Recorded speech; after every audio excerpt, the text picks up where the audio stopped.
everyone, David Aragona and Ashley Mailloux here, taking a look at the Grade 3 Jockey Club Oaks Invitational, the feature race at Belmont at the Big A, or just Aqueduct, on Saturday. This race going 1 mile and 3/8 for the 3-year-old fillies, and it's the final leg of that Turf Triple Series for the fillies, though I'm not sure how much of a series this turned out to be this year, Ashley, as we only have one runner that participated in either the Belmont Oaks or the Saratoga Oaks in this field of 7. That is Sparling Bayog, who's drawn towards the outside. But as we throw up the field for this race, Charlie Appleby and Godolphin have sent over a filly from Europe who figures to take a lot of money, that being the number 6, Eternal Hope. And these are connections that have been dangerous in the past, but not so much this year.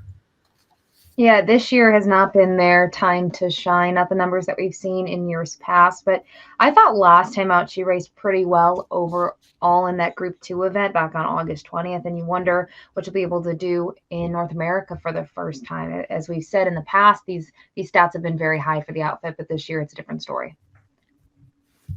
Yeah, she does figure to take a lot of money just based on the reputation of connections and her form from last time out. But this is a field that has some potential, some horses that are improving coming into this race. So we'll see how they sort themselves out, stretching out to this demanding 11 furlong distance. Let's take a look at the Timeform US pace projector before we get to the main contenders. And there's not much speed signed on in this race. And I agree with this pace projector that the horse that's likely to land on the lead is the number 2 Quarrel. She was a winner in gate to wire fashion, going the mile and the 16th distance last time at Saratoga, and with the blinkers on, just seems like she's gained a lot of early speed, so she's likely to find herself in front, and we'll see if she can take them all the way.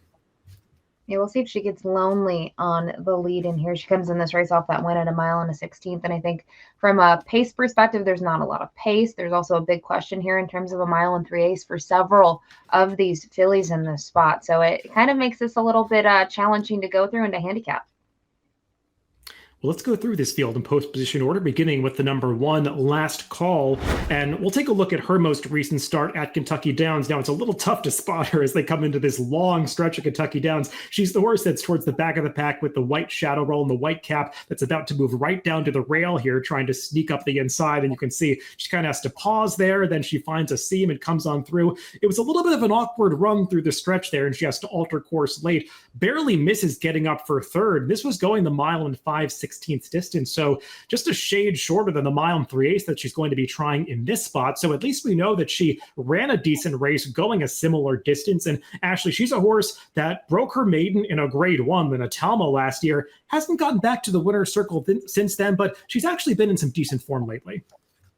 You look at the Atalma last year, she was a long shot. She was an absolute bomb in that race. She ran second and third, Cairo Consort and G. Laurie. So you know, when I look at her form, I'm actually most intrigued by her last effort, just knowing that Kentucky Downs is kind of a demanding turf course. It's a different configuration. And when you look at where she's been, mainly it's been Woodbine, which isn't necessarily a traditional turf course compared to other tracks that we see in North America. And then Kentucky Downs. She's had to run over both of them. And overall, I was impressed with her effort. And I think Kevin Attard must have liked what he saw in that performance and think that she's ready to race, because these connections don't typically wheel back so quickly. But that race was just on September 3rd. Yeah, and this race just didn't come up as tough as it could have. The last race might have actually been a more difficult spot with that 12-horse field at Kentucky Downs, so potentially getting a little bit of class relief here. The number 2 is Quarrel. Let's take a look at her last race at Saratoga. We were just talking about it. She won in gate-to-wire fashion, getting to the front end, setting some moderate fractions. Did beat older horses on this day, but this was a race at Saratoga that had some key scratches. It just ended up being a weaker spot than you'd typically see in an N1X race at Saratoga, and she was able to dominate on the front end. She's going to be stretching out in distance to this marathon for the first time, Ashley, but she's got some pedigree to go longer. Her dam won going 1 mile and 3/8 on the turf, and she's a half-sister to Daunt, who was recently 4th in the Grade 1 Sword Dancer at Saratoga. Yeah, her speed probably, I think, and combined with that pedigree is what makes her maybe an interesting horse here. If she gets lonely, horses, even though it's a big stretch out from 1 mile and a 16th to 1 mile and 3/8, they can set a tempo that's very moderate and it's well within themselves to do so. So in a race where there's not a ton of pace, I think she's intriguing. Jose Ortiz is going to climb aboard her for the first time. The number 3 is Nisi Marie. Let's take a look at her last race when she beat older Pennsylvania breds in the Mrs. Penny Stakes at Parks. And this was a visually impressive victory. She launched a very wide run coming around the far turn and is able to sustain that momentum through the stretch to win going away. She's been perfect on the turf at Parks, 3 for 3 there. Her one loss on the turf came over the soft course at Delaware, 3 back. She's going to be stretching out in distance for the first time. And actually, she's getting a bit of a class test because I'm just not sure what she's really been beating in some of those Parks races. I'm not sure either. And I do think last time out, she had to really carve a trip out from kind of where she was early on. But the one thing I wonder about her, I know 2 starts back when she was forwardly placed, they went slow to the opening half, 51. But when you go to the race 4 back, it was a bit more of a moderate pace. It was still respectable and not too fast. I wonder if there's a situation in this race on the stretch out that if she breaks good, if she's going to be a touch closer, because she has shown the ability to do that in the past. And I think that maybe is something to look about and maybe to think about here.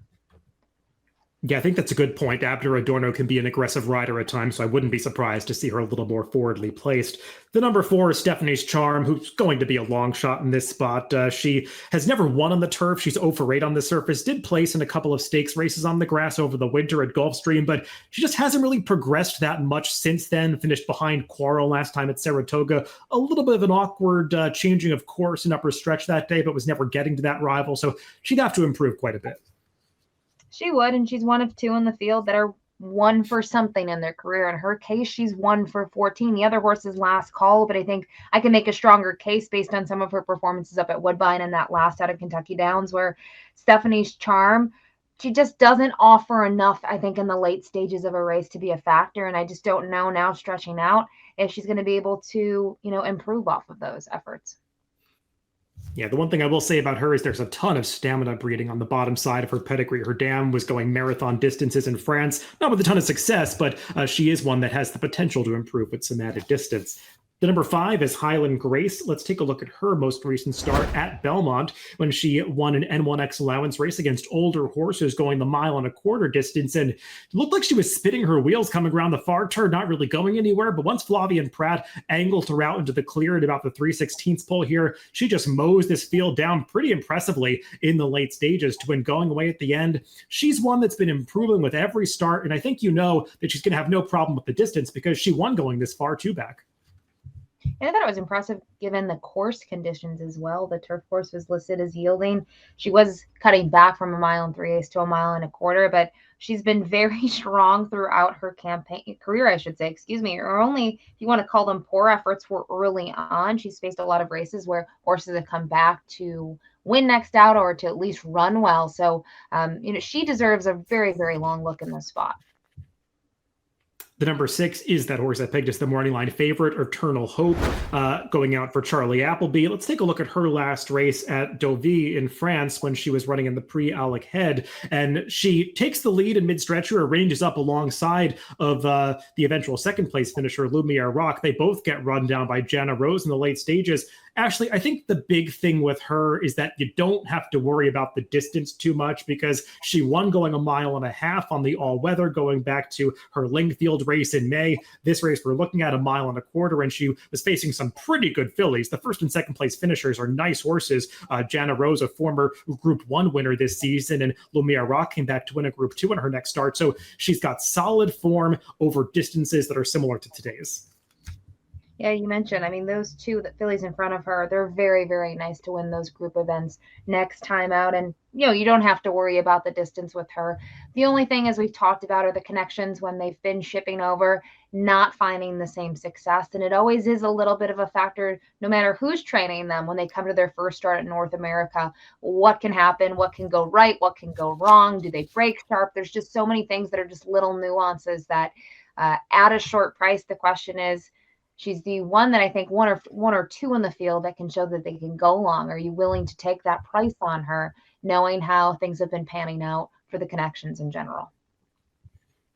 And then rounding out the field is the number 7, Sperling Bayog. She has had 2 starts in this country, and like I said at the top, she's the only horse that participated in another leg of this series, finishing 6th in the Belmont Oaks in her North American debut. This is her 2nd start in this country in the searching that we're taking a look at, and she was searching for room in mid-stretch here as she had a tough time sustaining a clear path, and she just is able to get room between horses at the very end. And Ashley, it felt like if she had been able to secure that clear path maybe a stride or two earlier, she would have won that race. I agree. I think I needed her to do that as well, David, when I was, handicapping and wagering that day. But the big question with her is the distance. I have gone back and forth on this. Does she want to go a mile and 3/8? I think there's a scenario where I see that she can get the distance and maybe gets the trip. And with Graham Motion, I have a lot of confidence in his abilities and kind of determining that. And another positive sign, it might not seem big to some people, but Johnny's ridden this horse, Jorge Ruiz, and look at the races at Belmont and Laurel. Those are some of his go-to guys, and he's getting Manny Franco, which he also has a really high strike rate with. So that was a little bit of maybe a nod of confidence in her direction. Let's throw up our top picks for this Jockey Club Oaks. And Ashley, you're going to go with that number 7, Sperling Bayog. And I was having a tough time with that factor that you were mentioning, the distance for her. I wasn't sure if she really wanted to go this far, but I agree. I liked her last race. Well, I'm hoping she can. Fingers crossed she can go that distance. I just like that she was able to step up. As we've mentioned, she's the only horse to participate in the series, so I don't really know what that says in general. And I think in terms of the trip that she got an okay trip overall. Maybe now just making her 3rd start since April, she can improve, and I'm really curious to see the price will get come post time. Yeah, we're both taking small shots against that number 6, Eternal Hope. I went with the number 1, Last Call on top, even though she's only got that 1 victory so far. I think she's been improving in her last couple starts. The added distance doesn't seem like it's a big problem for this daughter of English Channel. I think she's a little better than her last couple of trips might indicate. So the number 1, Last Call on top for me, and the number 7, Sperling Bayog for Ashley in the Jockey Club Oaks on Saturday at Belmont at the Big A. Good luck if you're playing the races this weekend.